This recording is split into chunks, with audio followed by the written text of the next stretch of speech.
The choir just sang, If You Could Hie to Kolob.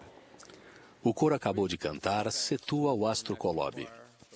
Agradecemos ao coro do Tabernáculo pela música maravilhosa que nos apresentou esta manhã. Após minhas palavras, como encerramento desta sessão, o coro cantará No Monte a Bandeira. Depois, a oração de encerramento será feita pelo elder Benjamin de Hoyos, dos 70. A sessão de encerramento desta conferência terá início às 17 horas, horário de Brasília, esta tarde. Acho que foi marcante, uma sessão marcante. As mensagens foram inspiradoras. A música foi maravilhosa. Os testemunhos sinceros.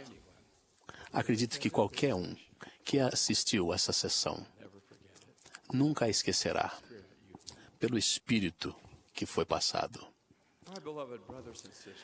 Meus amados irmãos e irmãs, há 44 anos, em outubro de 1963, eu estava no púlpito do Tabernáculo, logo após ter sido apoiado como membro do Quórum dos 12 Apóstolos.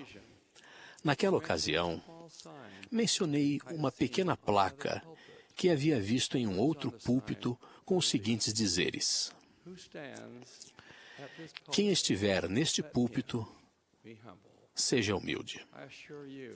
Asseguro-lhes que eu me sentia muito humilde por ter sido chamado para os 12 na época. Contudo, ao colocar-me diante deste púlpito hoje, dirijo-me a vocês com a mais profunda e absoluta humildade. Sinto com uma grande intensidade a minha dependência do Senhor. Busco humildemente a orientação do Espírito ao compartilhar com vocês os sentimentos de meu coração.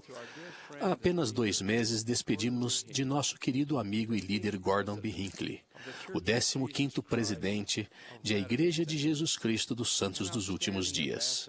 Um extraordinário embaixador da verdade para o mundo inteiro e amado por todos. Sentimos saudades dele.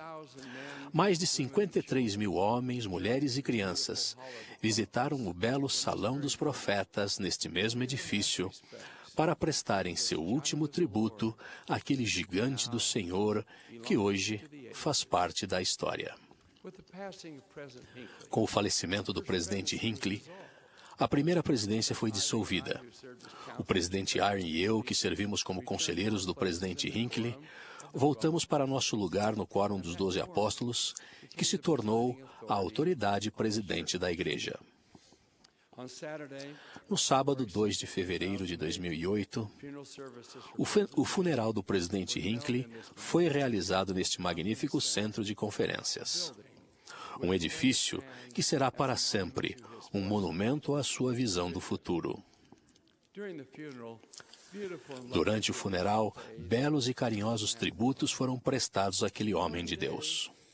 No dia seguinte, todos os 14 apóstolos ordenados que estão vivos na terra se reuniram numa sala superior do Templo de Salt Lake em espírito de jejum e oração.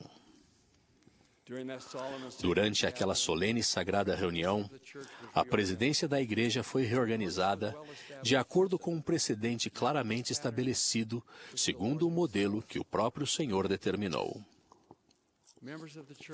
Membros da igreja do mundo inteiro reuniram-se ontem em assembleia solene. Vocês ergueram a mão em voto de apoio para aprovar o ato realizado naquela reunião no templo, que acabei de mencionar. Ao vê-los erguerem a mão bem alto, senti-me tocado no coração. Senti seu amor e apoio, bem como o compromisso que assumiram com o Senhor. Sei, sem sombra de dúvidas, meus irmãos e irmãs, que Deus vive. Testifico a vocês que esta é sua obra. Testifico também que nosso Salvador Jesus Cristo dirige esta igreja, que tem o seu nome. Sei que a mais sublime experiência desta vida é sentir seus sussurros quando Ele nos dirige para levarmos adiante sua obra. Senti esses sussurros quando era um jovem bispo e fui guiado para as casas nas quais havia necessidades espirituais ou talvez físicas. Senti-os novamente como presidente de missão em Toronto, Canadá, trabalhando com maravilhosos missionários que eram um testemunho vivo para o mundo de que esta obra é divina e que somos liderados por um profeta. Senti-os durante todo o meu serviço nos 12 e na primeira presidência. E agora, como presidente da igreja. Testifico que cada um de vocês pode sentir a inspiração do Senhor se viver de modo digno e esforçar-se para servi-lo. Estou muito cônscio dos 15 homens que me precederam como presidentes da igreja. Conheci pessoalmente muitos deles. Tive a bênção e o privilégio de servir como conselheiro de 3 deles. Sinto-me grato pelo eterno legado deixado por todos esses 15 homens. Tenho certeza absoluta, como sei que eles tinham, de que Deus dirige seu profeta. Minha sincera oração é que eu possa continuar a ser um digno instrumento em suas mãos, para levar adiante esta grande obra e cumprir as tremendas responsabilidades que acompanham o ofício de presidente. Agradeço ao Senhor por meus maravilhosos conselheiros. O presidente Harry B. Eyring e o presidente Dieter F. Uchtdorf são homens muito capazes e sábios. São conselheiros no verdadeiro sentido da palavra. Dou muito valor à opinião deles. Creio que foram preparados pelo Senhor para o cargo que ocupam agora. Amo os membros do Quórum dos 12 Apóstolos e considero precioso meu convívio com eles. Eles também são dedicados ao trabalho do Senhor e vivem para servi-lo. Aguardo ansiosamente a oportunidade de servir com Elder Christofferson, que foi chamado para esse quórum e recebeu seu voto de apoio. Ele também foi preparado para o cargo para o qual foi chamado. Também foi uma grande alegria servir com os membros dos quórums dos 70 e com o bispado presidente. Novos membros dos 70 foram chamados e apoiados ontem, e aguardo com grande expectativa a oportunidade de trabalhar com eles a serviço do Mestre. Há um doce espírito de união entre as autoridades gerais. O Senhor declarou: se não sois um, não sois meus. Continuaremos a ser unidos em propósito, que é levar adiante a obra do Senhor. Desejo expressar minha gratidão ao Pai Celestial pelas incontáveis bênçãos que recebi. Posso dizer, como Nefe o fez no passado, que nasci de bons pais, cujos pais e avós foram reunidos nas terras da Suécia, Escócia e Inglaterra por dedicados missionários. Quando aqueles missionários prestaram seu humilde testemunho, eles tocaram o coração e o espírito de meus antepassados. Depois de filiarem-se à igreja, aqueles nobres homens, mulheres e crianças viajaram até o vale do Grande Lago Salgado. Muitas foram as provações e tristezas que enfrentaram pelo caminho. Na primavera de 1848, meus trisavós, Charles Stuart Miller e Mary McGowan Miller, que tinham se filiado à igreja em sua terra natal, a Escócia, partiram de sua casa em Rutherglen, Escócia, e viajaram até St. Louis, Missouri, com um grupo de santos, ali chegando em 1849. Um de seus 11 filhos, Margaret, viria a tornar-se minha bisavó. Enquanto a família estava em St. Louis, trabalhando para juntar dinheiro para concluir sua viagem até o Vale do Lago Salgado, uma epidemia de cólera varreu a região, deixando atrás de si uma esteira de morte e sofrimento. A família Miller sofreu muito. No espaço de 2 semanas, 4 membros da família morreram. O primeiro, em 22 de junho de 1849, foi William, de 18 anos.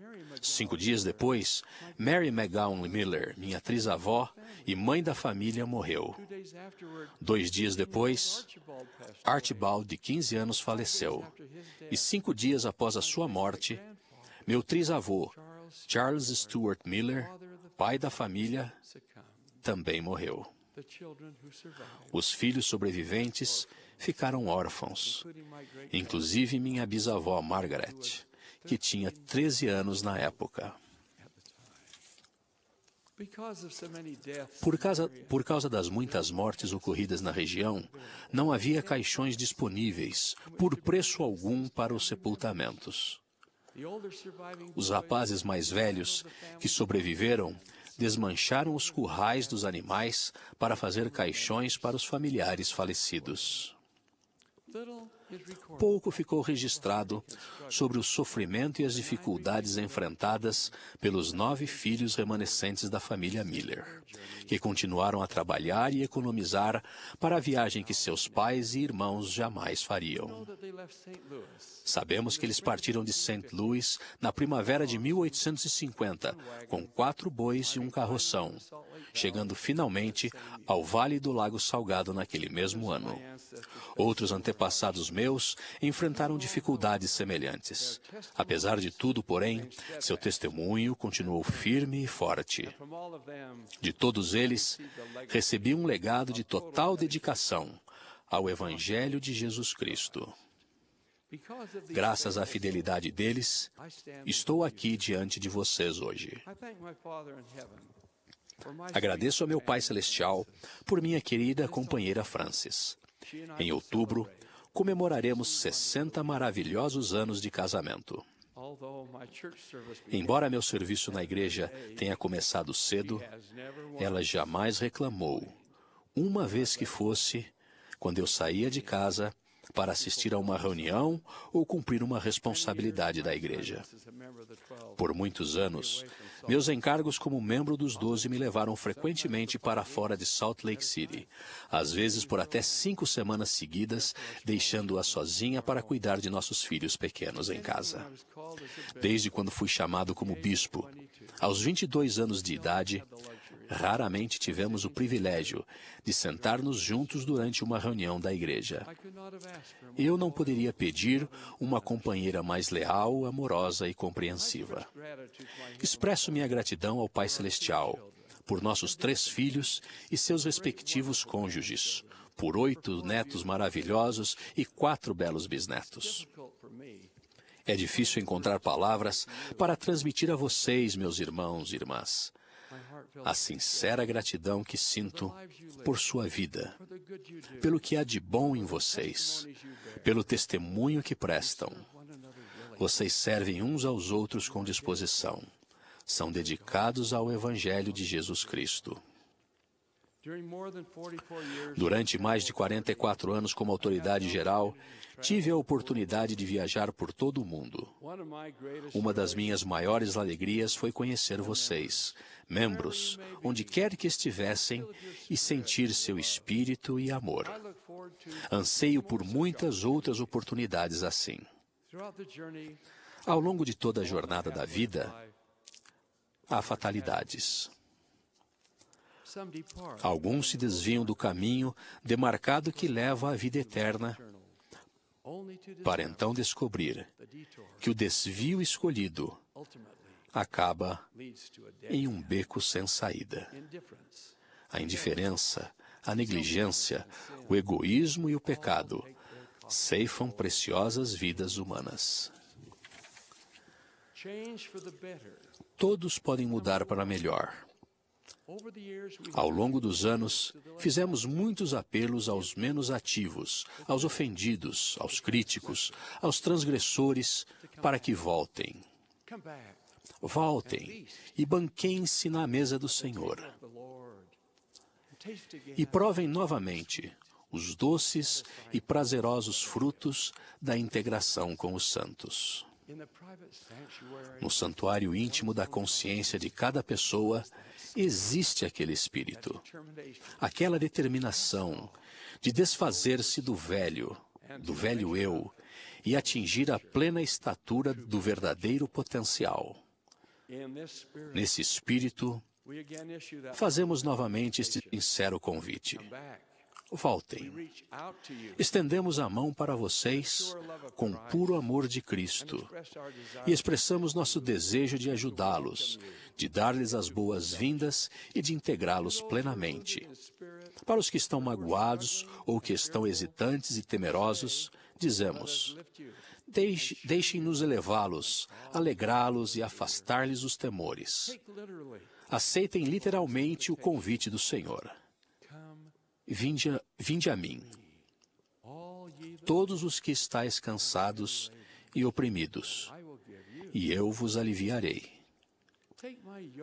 Tomai sobre vós o meu jugo e aprendei de mim, que sou manso e humilde de coração, e encontrareis descanso para as vossas almas, porque o meu jugo é suave e o meu fardo é leve. Foi dito a respeito do Salvador que ele andou fazendo bem, porque Deus era com ele. Sigamos esse exemplo perfeito. Nesta difícil jornada pela mortalidade, sigamos este conselho do apóstolo Paulo, que ajudará a manter-nos no caminho seguro. Tudo o que é verdadeiro, tudo o que é honesto, tudo o que é justo, tudo o que é puro, tudo o que é amável, tudo o que é de boa fama, se há alguma virtude, se há algum louvor, nisso pensai. Incentivo os membros da igreja, de toda a parte, a agir com bondade e com respeito para com todas as pessoas em todos os lugares. O mundo em que vivemos é repleto de diversidade. Podemos e devemos mostrar respeito pelas pessoas cuja crença seja diferente da nossa. Expressemos também bondade e amor em nossa própria família. Nosso lar deve ser mais do que um santuário. Deve ser também um local onde o Espírito de Deus possa habitar, onde encontraremos refúgio contra a tempestade e onde reinem o amor e a paz.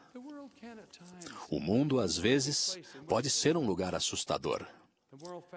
A estrutura moral da sociedade parece estar se desfazendo a uma velocidade alarmante. Ninguém, jovem, idoso ou de meia idade, está isento da exposição a coisas capazes de arrastar-nos para baixo e destruir-nos. Nossos jovens, em especial, enfrentam tentações que mal conseguimos compreender. O adversário e suas hostes parecem estar trabalhando, sem cessar, para provocar nossa queda. Estamos guerreando contra o pecado, meus irmãos e irmãs, mas não precisamos nos desesperar. É uma guerra que podemos e iremos vencer. Nosso Pai Celestial nos deu as ferramentas necessárias para isso. Deus está no leme. Nada temos a temer. Ele é o Deus da luz. Ele é o Deus da esperança. Testifico que Ele nos ama a todos individualmente. A mortalidade é um período de teste, uma época para mostrar que somos dignos de voltar à presença de nosso Pai Celestial. Para sermos testados, precisamos às vezes enfrentar desafios e dificuldades. Às vezes, parece não haver luz no fim do túnel. Parece que não haverá uma aurora depois da escuridão da noite. Sentimos-nos cercados pela dor de corações quebrantados, pelo desapontamento de sonhos desfeitos e pelo desespero de esperanças perdidas. Exclamamos, como na Bíblia: Porventura não há bálsamo em Gileade? Temos a tendência de ver nossos próprios infortúnios através do prisma distorcido do pessimismo. Sentimos-nos abandonados, quebrantados, sozinhos. Se vocês acharem que estão nessa situação, peço que se voltem para o Pai Celestial com fé. Ele vai erguê-los e guiá-los. Nem sempre Ele eliminará suas aflições, mas vai consolá-los e guiá-los com amor, através de todas as tempestades que tiverem de enfrentar. Do fundo do coração e com todo o fervor de minha alma, elevo a voz de meu testemunho hoje como testemunha especial e declaro que Deus realmente vive. Jesus é seu Filho, o unigênito do Pai na carne. Ele é nosso Redentor. Ele é nosso mediador junto ao Pai. Ele nos ama com um amor que não podemos compreender plenamente. E por causa desse amor, deu a vida por nós. A gratidão que tenho por Ele é maior do que posso expressar. Invoco suas bênçãos sobre vocês, meus amados irmãos e irmãs, em seu lar, em seu trabalho, em seu serviço ao próximo e ao Senhor. Juntos, prosseguiremos realizando sua obra. Prometo dedicar minha vida, minhas forças e tudo o que tenho para oferecer ao serviço dele e na direção dos assuntos de sua igreja, de acordo com sua vontade e por sua inspiração. E faço isso em seu santo nome. Sim, o Senhor Jesus Cristo. Amém.